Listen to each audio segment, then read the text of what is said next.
안녕하세요. 저는 최근에 이혼을 하고 혼자 살아가고 있는 30대 이혼남입니다. 주위에서 3명에 1명꼴은 요즘 이혼들 한다곤 하지만 막상 제가 이혼남이라는 꼬리표를 달고 살아가다 보니 여간 힘든 일이 아니네요. 주위에서 색안경 끼고 저를 바라보는 모습이 마음 아프기만 합니다. 제가 이렇게 사연을 올리게 된 이유는 바로 얼마 전에 이혼한 저희 집사람 때문입니다.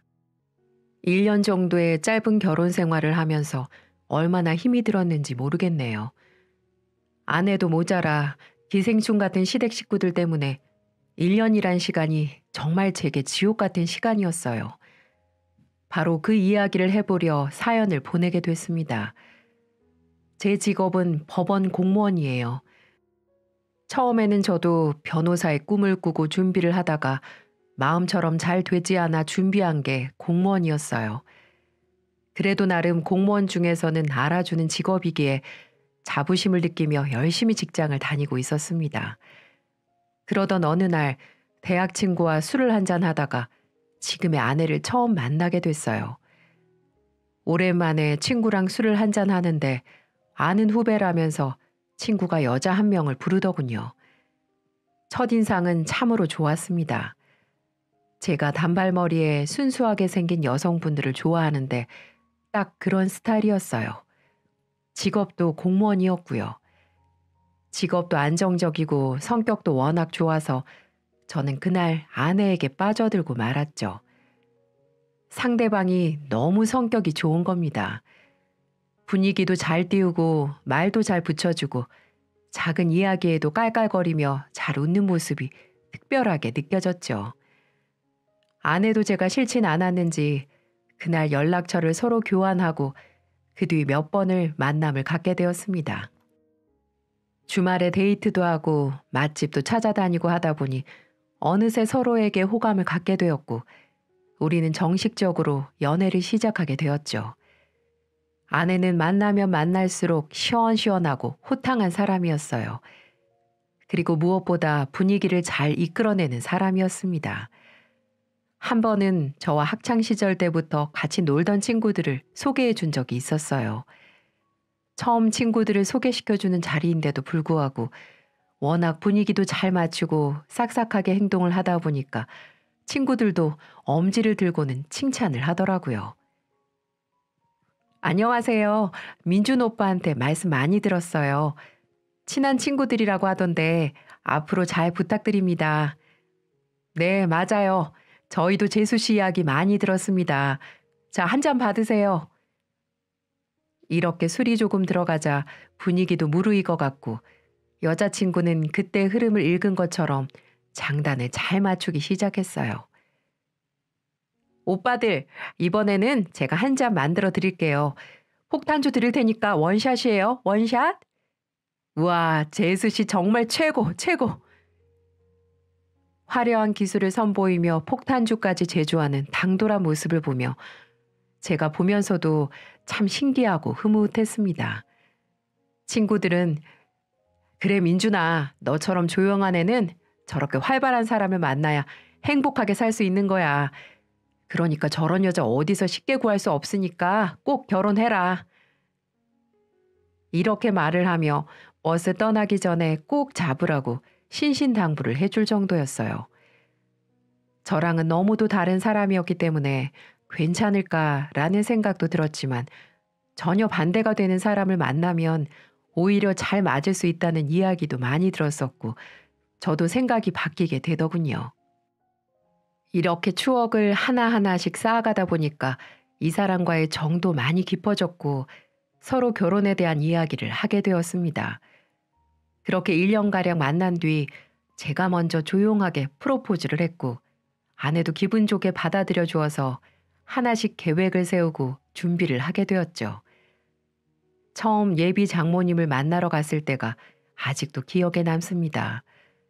첫인상이 나빴던 건 아니었지만 지금 돌이켜보면 저희 부부의 문제는 그때부터가 시작된 것 같습니다. 저희 장모님은 남양주 쪽에 남한강 강변가에 매운탕, 장어를 주로 판매하는 식당을 운영하고 계셨어요. 아내 말로는 젊은 시절부터 장인어른이 제대로 된 직장을 잡지 못했고 장모님이 혼자서 가게를 일으켜 지금까지 올 수 있었던 거라고 했어요. 제가 인사를 드리러 가니 정말 반갑게 맞이해 주셨습니다. 아이고, 오느라고 고생했어요. 어서 앉아요. 밥부터 먹으면서 얘기해요. 장모님은 식당의 주 메뉴였던 장어를 구워주면서 제게 궁금했던 것들을 묻기 시작했습니다. 그래, 부모님들은 두 분 다 살아 계시고, 지금 다니는 직장은 근무한 지 얼마나 됐어? 연봉은 얼마나 되고? 자네 지금은 얼마나 모아놨나? 혹시 대출 같은 거 있는 거 아니지? 아, 그리고 요즘 결혼 전에 건강검진 기록지 같은 거 서로 꼼꼼하게 확인하고 결혼한다고 하던데, 우리도 그렇게 했으면 좋겠네. 뭐 그럴 일은 없겠지만 자네가 혹시라도 몸에 문제가 있으면 젊은 나이에 우리 딸이 과부가 될 수도 있는데 그건 안 되지. 우리 딸도 건강검진 받게 할 거니까 자네도 제출해 주게나. 이렇게 저희 부모님부터 시작해서 제 직장, 건강검진 기록지까지 요구를 하기 시작하셨습니다. 솔직히 조금 당황스러웠어요. 좀 민망하기도 했고요. 하지만 이내 좋은 쪽으로 생각하려고 했습니다. 지금껏 혼자 힘들게 딸을 키워서 공무원 만들어놨는데 아무 남자한테 시집 보내는 걸 원치 않으셨겠죠. 그래서 저는 최대한 하나하나씩 제 상황에 대해 설명을 해드렸어요. 장모님은 생각보다 제가 돈을 많이 모아놓지 않은 거에 대해서 겨우라는 표정을 지으셨지만 딱 거기까지였습니다. 아무래도 직장이 안정적이다 보니 둘이서 살아가는 데는 문제가 없다고 판단을 하셨는지 결혼을 허락해 주셨어요. 그렇게 양가 허락을 받고 처음으로 상견례를 갖게 되었죠. 그런데 상견례장에서 무슨 일이 있었는지 아시나요? 가볍고 즐거워야 하는 자리에서 작정이라도 한 듯 분위기를 망치기 시작하셨어요. 사부인, 제가 이런 말씀 곧장 드려서 죄송하지만 제 딸 외동딸이만큼 정말 집에서 귀하게 키웠습니다. 그래서 좋은 집안 사짜 직업 가진 남자에게 시집을 보내려고 했지만 자기네들이 이렇게 좋다는데 어쩌겠습니까? 정말 전 김서방 성품 하나 보고 보내는 겁니다. 예, 사부인 잘 알고 있죠. 그만큼 저희 집에서도 백년 손님처럼 잘 대해주겠습니다.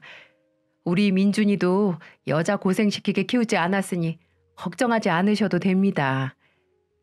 딸애한테 신혼집 얘기를 들어보니까 대출 전부 받아서 신혼집 구한다고 하는데 아무리 생각해도 그건 아닌 것 같네요.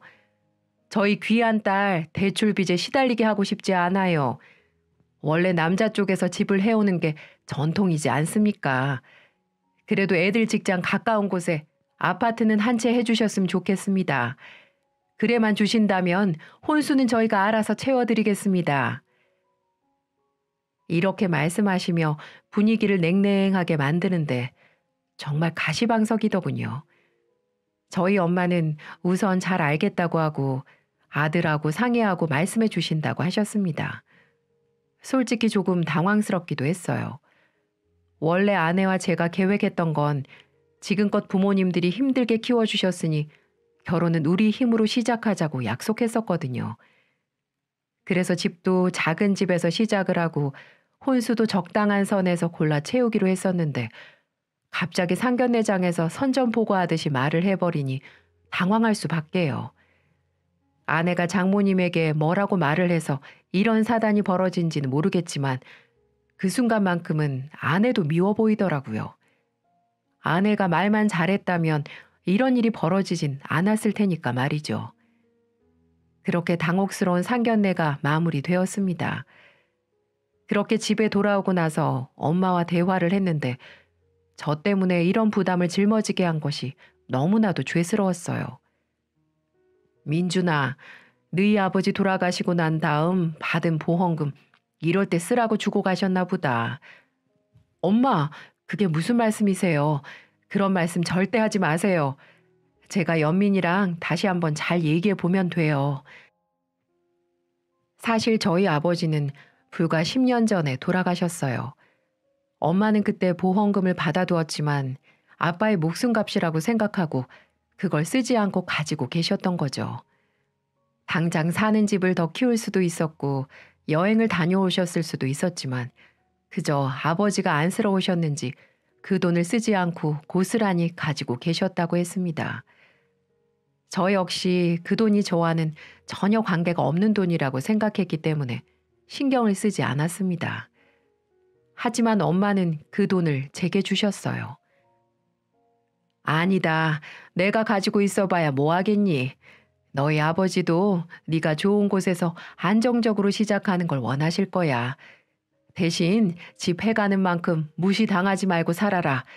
그게 이 애미 마지막 소원이다.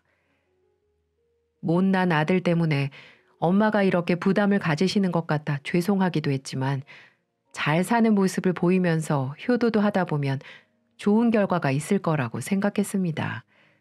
또 저도 그렇게 하고 싶었고요.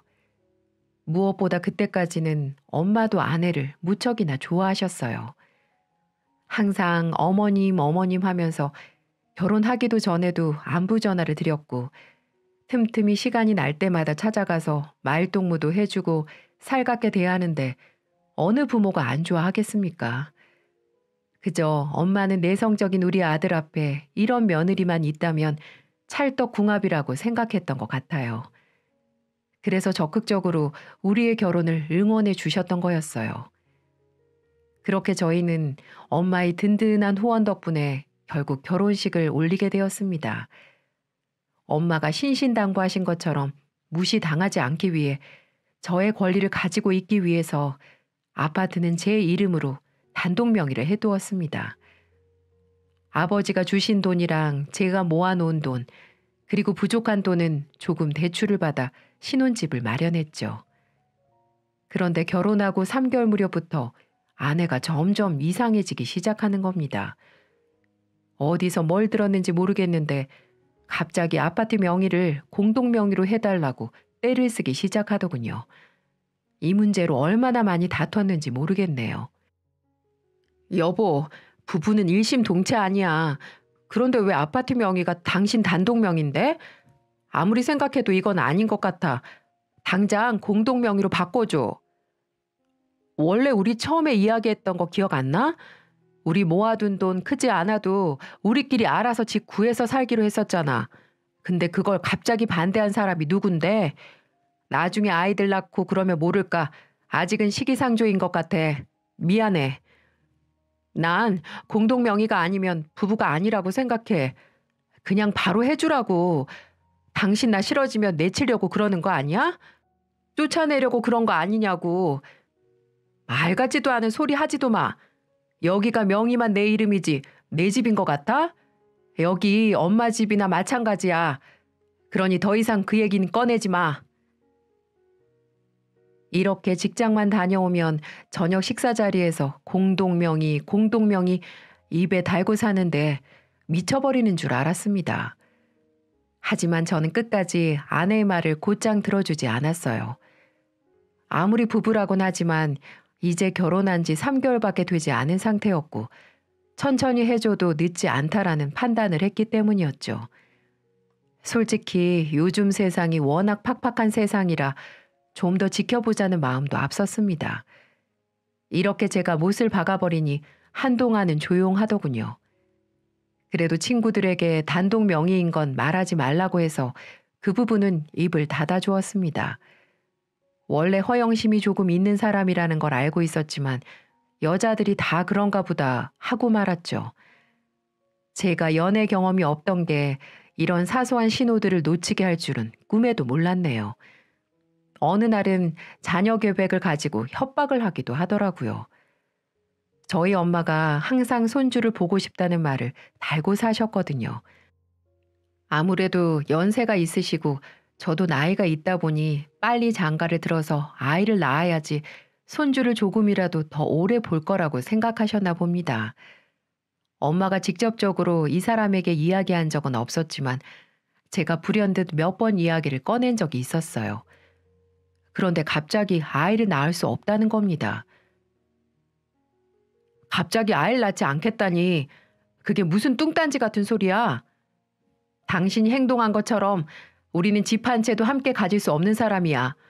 내가 뭘 믿고 아이를 낳겠어?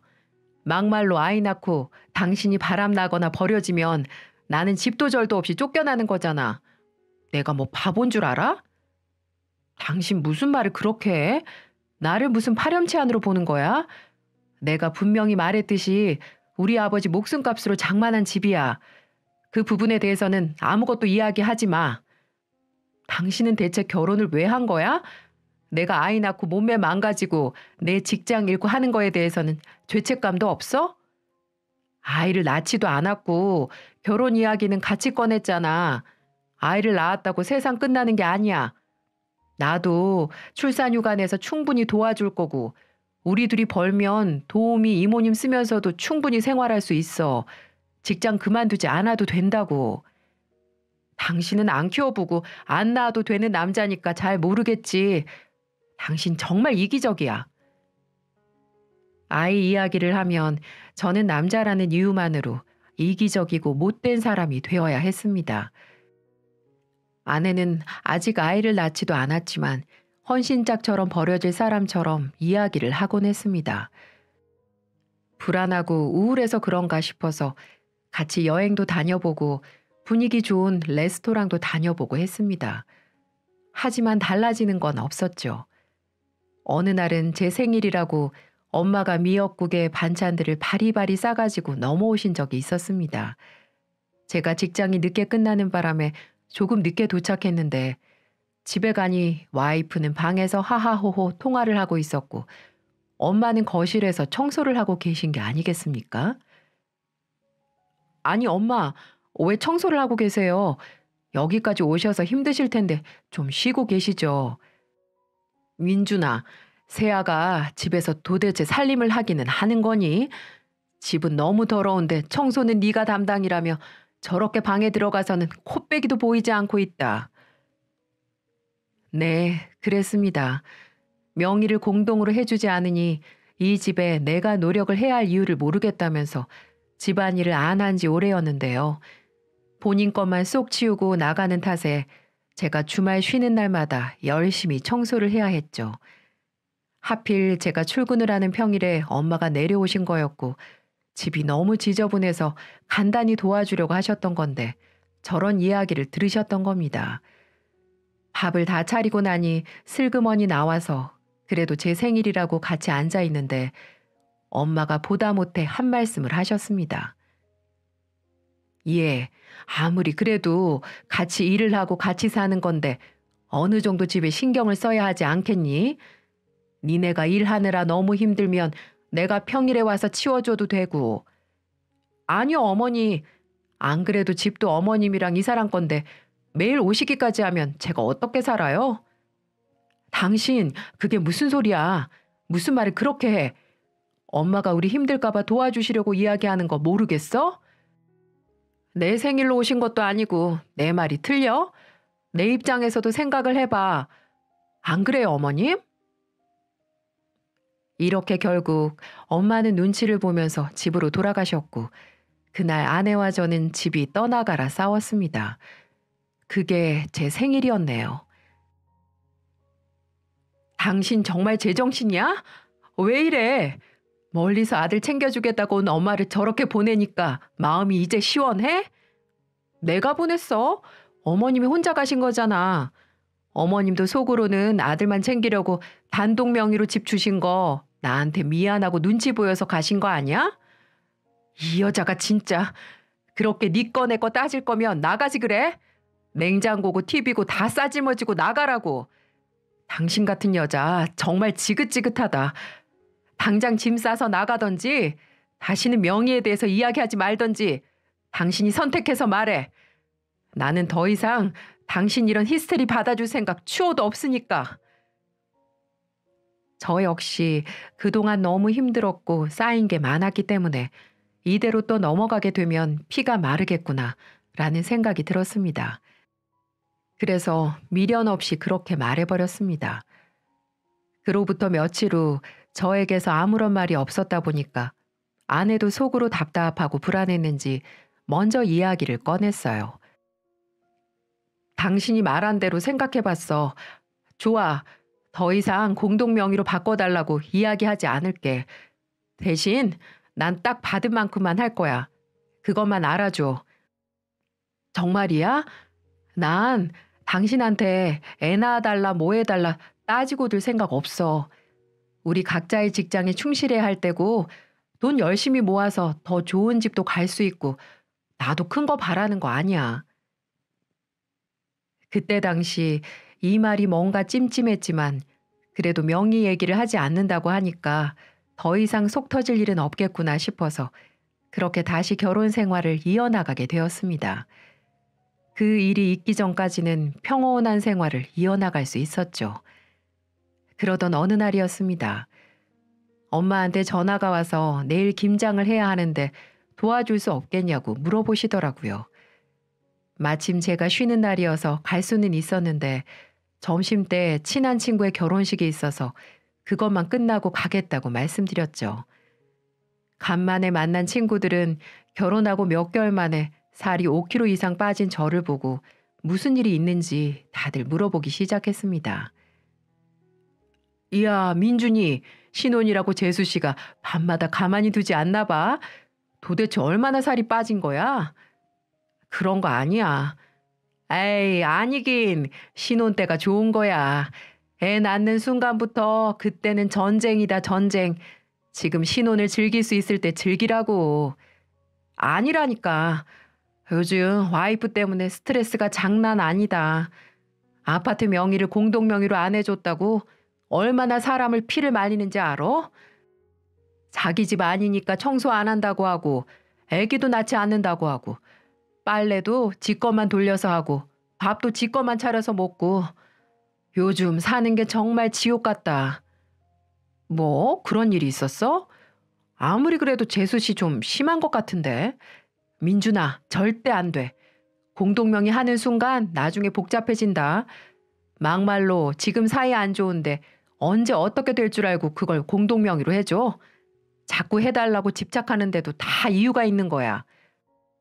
나도 그것 때문에 불안해서 그냥 단독 명의로 밀고 나가고 있다. 저는 그렇게 허심탄회하게 친구들과 이야기를 나눴습니다. 친구들과 속에 있던 얘기들을 하니 그나마 조금씩 마음이 풀리는 것 같았어요. 그리고 조금은 가벼운 마음으로 결혼식이 끝나고 엄마 집으로 향했습니다. 그렇게 집에 도착했는데 저는 엄마의 집을 보고 깜짝 놀라고 말았습니다. 집안은 완전 난장판이 되어 있었고 안방에서 엄마가 제 얼굴을 보시고는 엉엉 우시는 게 아니겠습니까? 엄마, 무슨 일이에요? 왜 이렇게 우세요? 무슨 일 있으셨어요? 아이고, 민준아, 내가 정말 속상하고 분통해서 가만히 있을 수가 없다. 네 처말이다. 어쩜 이렇게 나를 무시하고 짓밟는 거니? 저요? 그 사람이 여기 다녀갔어요? 왜요? 네가 늦는다고 하길래 이따가 김장 끝나고 수육이나 해먹이려고 불렀다. 그런데 내가 김장이 좀 늦게 끝나서 담는 것만 좀 도와달라고 했건만 입에 담지도 못할 욕을 하면서 귀찮게 한다고 김치통을 뒤집어 엎어버리지 뭐니. 네? 그게 사실이에요? 그래. 나한테 와서도 집 좀 공동명의로 할 수 있게 도와달라는 거야. 그래서 그랬다. 아가, 네가 나중에 애 낳고 고생한 모습을 보면 민준이가 알아서 바꿔줄 거야. 그러니 너무 거기에 집착하지 말고 우선 집안일부터 좀 해라. 집안이 아주 엉망이더구나. 무슨 말인 줄 알았지? 이렇게 말했더니만 그 애미의 그 아들이라고 하면서 욕을 하기 시작하는데 내가 그동안 알던 그 애가 맞는지 싶더구나. 엄마의 이야기를 들은 뒤 주변을 둘러보았는데 김치 속이 여기저기 흩뿌려진 모습이 보였습니다. 엄마는 충격받아 하던 김장도 멈추고 울고 계셨던 거고요. 아내는 그렇게 뒤집어 놓고 나서 집에서 나가버렸다고 했습니다. 저는 듣자마자 피가 거꾸로 솟는 기분이 들었어요. 저한테 막대하는 거야 어느 정도 이해를 한다고 하지만 저희 엄마한테 이러는 건 어른에 대한 기본적인 예의조차 없는 사람이라고밖에는 생각할 수가 없었어요. 저는 너무도 화가 치솟아 올랐고 바로 집사람에게 전화를 했습니다. 당신 지금 어디야? 나? 엄마 가게인데. 당신 엄마 말이 사실이야? 정말 김치 뒤집어 엎어놓고 가버렸어? 그게 왜? 내가 받은 만큼만 한다고 했잖아. 난 그대로 한 건데. 엄마가 당신한테 뭐 대단한 거 부탁했어? 다 엄마가 하고 담는 것만 도와달라고 했는데 그게 그렇게 힘드니? 그래, 난 힘들어. 우리 엄마도 안 시키는 걸 어머님이 뭔데 시키는데. 이 말을 듣자마자 전화를 끊고 차를 타고 곧장 장모님 가게로 달려갔습니다. 정말 끝을 맺어야 된다는 생각이 강하게 들었어요. 그렇게 장모님 식당에 가니 친구들을 잔뜩 불러다 놓고 장어와 함께 술판을 벌이고 있더군요. 경악 그 자체였습니다.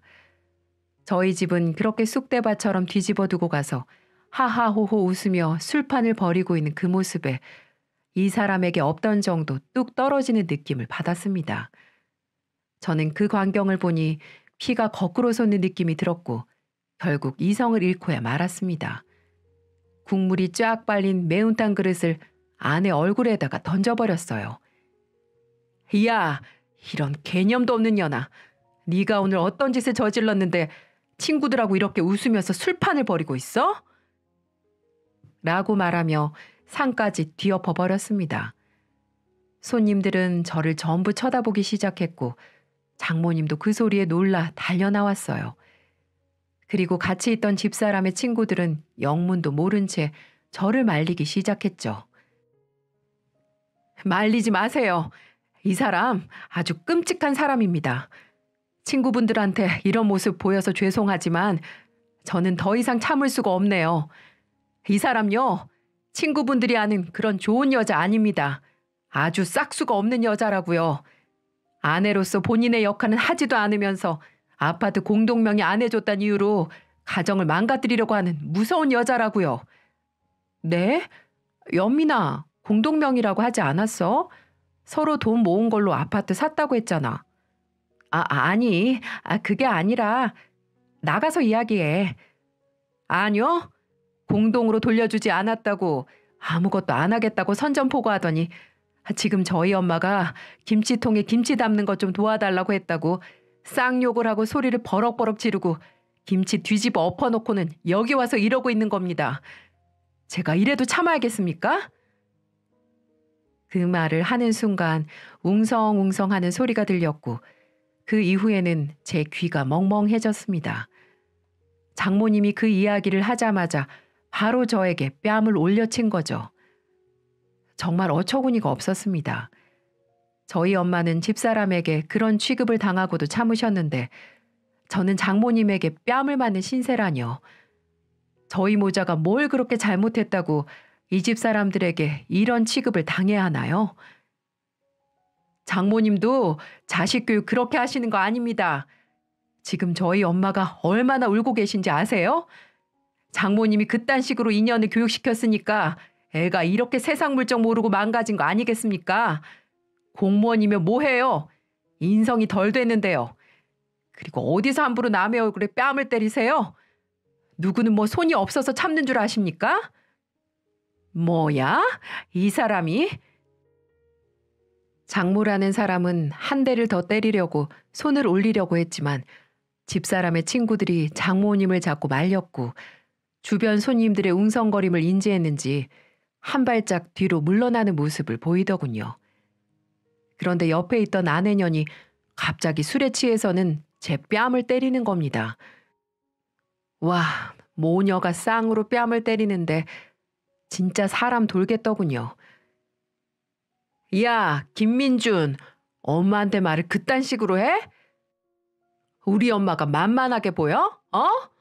어디서 버르장머리 없는 행동이야?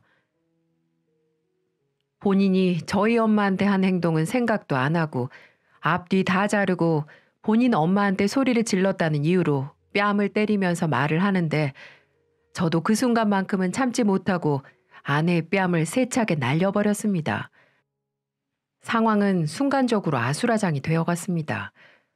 장모님은 소리를 고래고래 지르셨고 아내는 저를 파렴치 안으로 몰고 갔습니다. 저는 모녀의 그런 볼썽사나운 모습을 보고 그 자리에서 나와버렸어요. 상대할 가치가 들지 않더군요. 그리고 집으로 가서 비밀번호를 바꾼 다음 집으로 온 아내에게 문도 열어주지 않았습니다. 그리고 문자로 이혼 통보를 했습니다. 그랬더니 술이 깨고 전화 와서는 언제 그랬냐는 듯 싹싹 빌기 시작하더군요. 여보, 꼭 이렇게까지 해야 되겠어? 내가 맨정신에 실수한 것도 아니고 술을 먹고 잠깐 실수한 거잖아. 근데 그거 가지고 이혼이라니. 어제 일은 내가 잘못했어. 그러니 기분 풀어.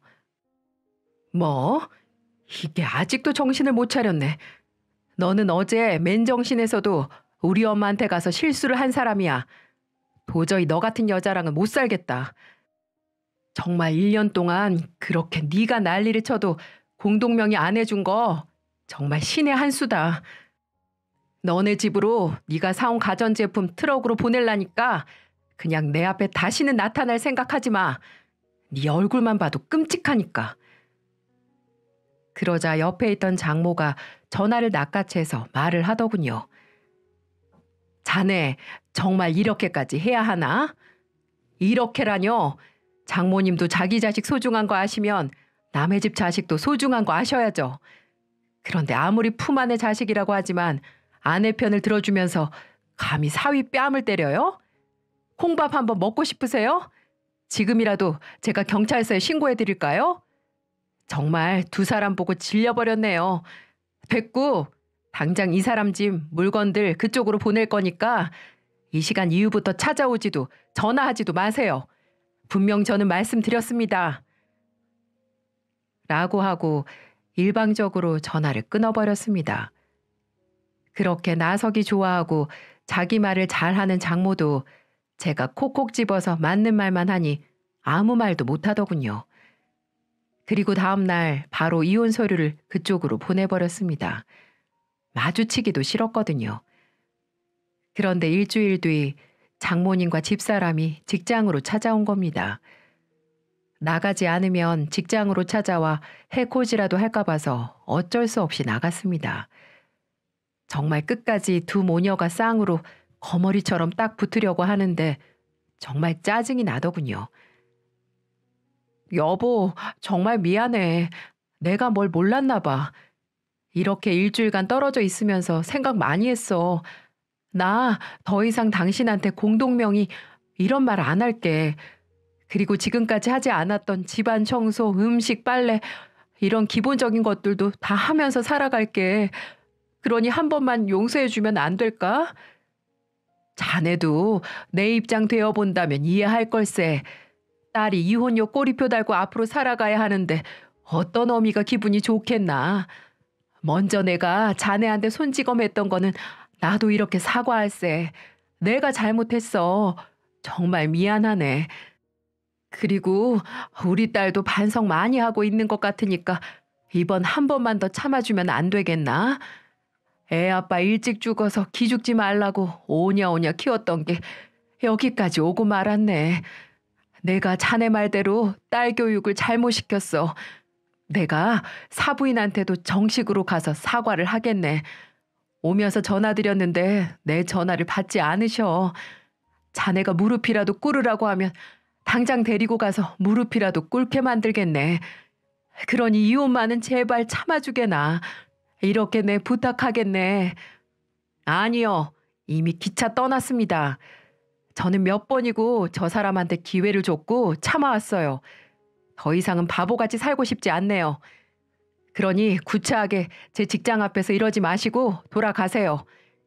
뺨 때릴 때는 언제고 이제야 집도 절도 없이 나가게 생기니까 이러시는 겁니까? 이 사람 집에서 아무것도 안 했습니다. 살림이고 금전적인 부분이고 기여한 거 전혀 없다는 거 장모님이 더 잘 알고 계시죠? 저는 이렇게는 더 이상 못 삽니다. 그러니 그렇게 알고 돌아가세요. 여기 법원인 거 아시죠? 여기서 소란 피우면 저도 장담 못합니다.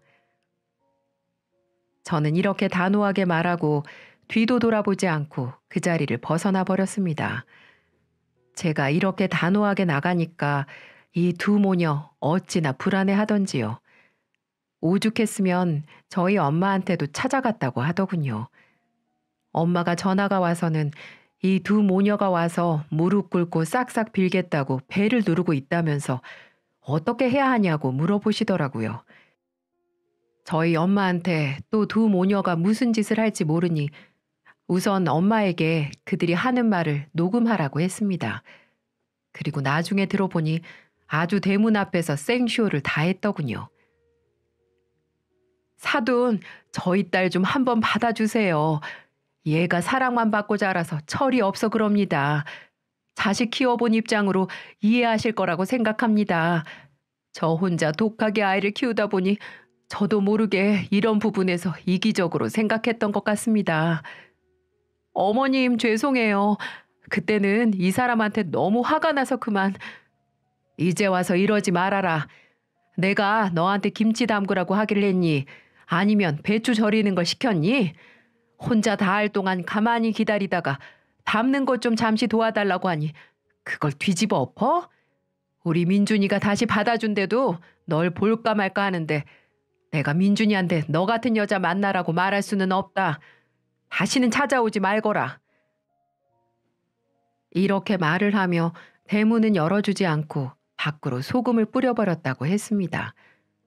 그 소리를 듣고 어찌나 속이 시원했는지 몰라요.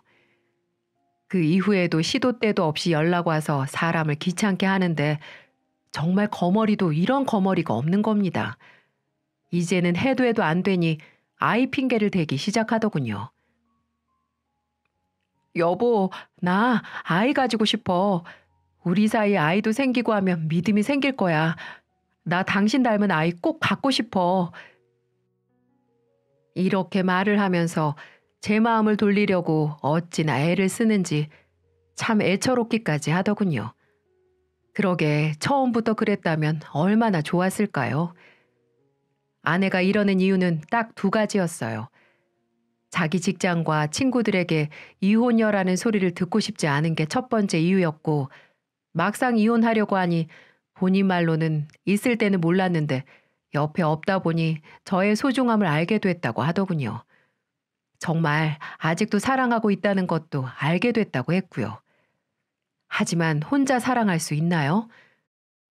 저는 이미 정머리가 뚝 떨어진 상태인데 말이죠. 저는 그 이후 아내의 어떤 협박과 회유에도 넘어가지 않았습니다. 그리고 이혼 소송을 진행해서 법적으로 남남이 될 수가 있었죠. 물론 아파트 재산적인 부분도 전부 다 지킬 수 있었고요. 정말 지긋지긋했던 저의 결혼 생활은 이렇게 끝나게 되었습니다. 참 길고 다사다난했던 시간들이었는데요. 지금이라도 이런 사람과 연을 끊게 되어서 참 다행이라는 생각이 듭니다. 다른 건 다 참았지만 저희 엄마한테 그렇게 행동하는 건 절대 용납할 수 없더라고요. 아버지 돌아가시고 나서 제가 느낄 빈자리 없게 정말 충만하게 키워주신 분이었는데 그런 소중한 엄마에게 아픔을 줬으니 그만한 대가를 치르게 해주는 건 당연한 거겠죠. 엄마는 누구보다 더 이혼 잘했다면서 저를 격려해 주셨어요. 앞으로 더 좋은 여자 만날 거라면서 액땜했다고 생각하자고 하시더군요. 그래서 지금은 열심히 직장을 다니며 나름 이혼의 아픔을 이겨내려고 운동도 다니며 취미 생활도 하고 지내고 있습니다. 들어보니 전 아내는 한동안 저를 잊지 못해서 폐인처럼 살아갔다고 하더군요. 허구한 날 직장도 안 나가고 술만 퍼먹었나 봅니다. 공무원이라는 직업이 그렇게 만만한 데가 아닐 텐데 말이죠. 뭐 지금은 남이 됐으니 직장에서 잘리든 말든 상관할 바 없지만 부디 지금부터라도 정신 차리고 새 인생을 살기 바랄 뿐입니다. 제 사연은 여기까지입니다. 긴 사연 들으시면서 어떠셨는지 모르겠네요. 앞으로 저는 다시는 이런 사연 보낼 일 없도록 열심히 살도록 하겠습니다. 그리고 사람 보는 눈을 키워야 되겠죠. 다들 긴 사연 들어주셔서 감사드리고 여러분들의 가정에 행복만이 가득하시길 기원하겠습니다. 감사합니다.